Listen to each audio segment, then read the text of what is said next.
Quad 66. So you think you can take a month, 2-month, 3-month break from FPV and just casually roll back up and dive into it without any issues? No, that's not going to work. That's not how this hobby works at all. So what I've been struggling with is getting the GPS on this quad to work. So this build is a 3.5 inch. It's a new frame I've been working on. And I've got it built up with the TuneRC Poly F405 flight controller. It's kind of buried under stuff, you can't really see it. I've got the HD0 Whoop Light VTX on there. I've got a slightly longer antenna for my VTX. This is a TrueRC VTX antenna. Been playing around with moving the antennas for I've got a Diversity Happy Model receiver on there.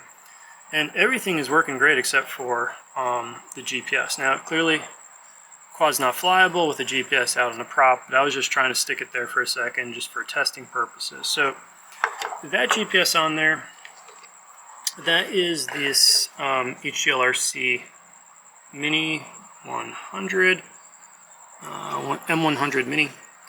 This is really well reviewed. Some people are getting 20 satellites on it, and that's not at all what I get. I can't get any satellites whatsoever. I've been having better luck with this Flywoo Goku Nano, so it's an M10 also. Basically same size antenna as the HDLRC M100 Mini. And I get consistently 4 satellites after about 7-8 minutes. Often get 5 and up to 6, but not really any more than that. I've tried moving things around.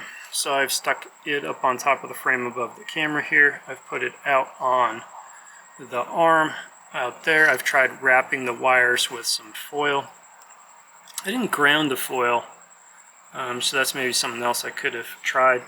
I have tried getting satellites with, so with this VTX I've got it set up to where you can drop down to 0 watts.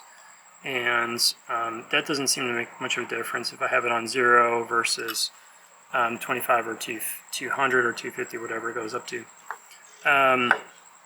It doesn't really seem like it makes a difference. So I don't think the VTX is actually blasting the thing out of the water in terms of the transmission. I even tested it with the VTX desoldered, in which with the HDLRC I just can't lock any satellites. Strangely, when I first took this back up, I got like 8 satellites and I was like blown away. I was like, oh wow. And then it just stopped locking on satellites. I don't really know why. So I've posted up some messages, I've read a bunch of stuff, and I think I've tried like everything that was sort of easy, low-hanging fruit, and now I'm looking at, well, is there just a build that works? Because that's part of what I mean, mainly I just want to fly it. Like, I don't really want to spend the next 3 weeks trying to figure out what's specifically wrong with this. I really just kind of want to fly the quad and fly long range and just have some fun with it. So I was thinking about like just seeing what other people are flying, like in terms of the flight controller that you're using. One of the comments that came up from Daniel Appel is he was talking about putting the GPS onto the 3.3 volt rail. This board doesn't actually have one, so I was thinking about using a step down regulator to get the 5 volt down to 3.3. Maybe taking the voltage on the GPS down a little bit could be helpful. Otherwise, I'm not sure what else to try. I have seen a bunch of people in the HD0 forums or on the Facebook page talking about like having issues with the higher wattage on the HD0 ones, and talking about doing all the usual stuff of like moving the GPS away. But it sounds like in those cases it's just on high power. It's just getting blasted by noise, which I don't think it's necessarily the case here.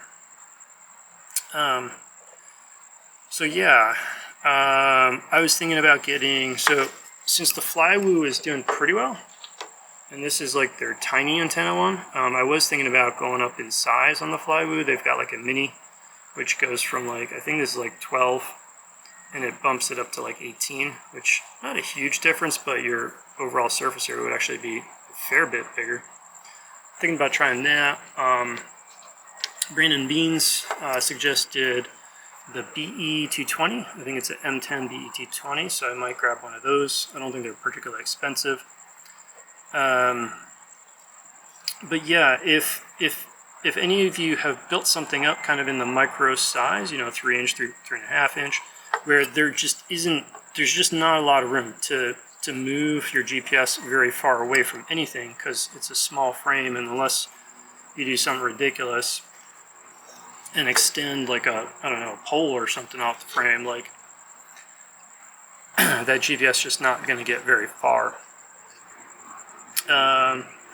Yeah, whatever suggestions you have, go ahead and hit the comments down below. Let me know what to try, because I really just want to fly this thing. It flies great. Like, I was out at the park testing out the GPS, and it flies really, really well. So I just want to go fly it, but I want to go fly far, and I don't want to lose it. So let me know. What should I do? Till next time, cheers.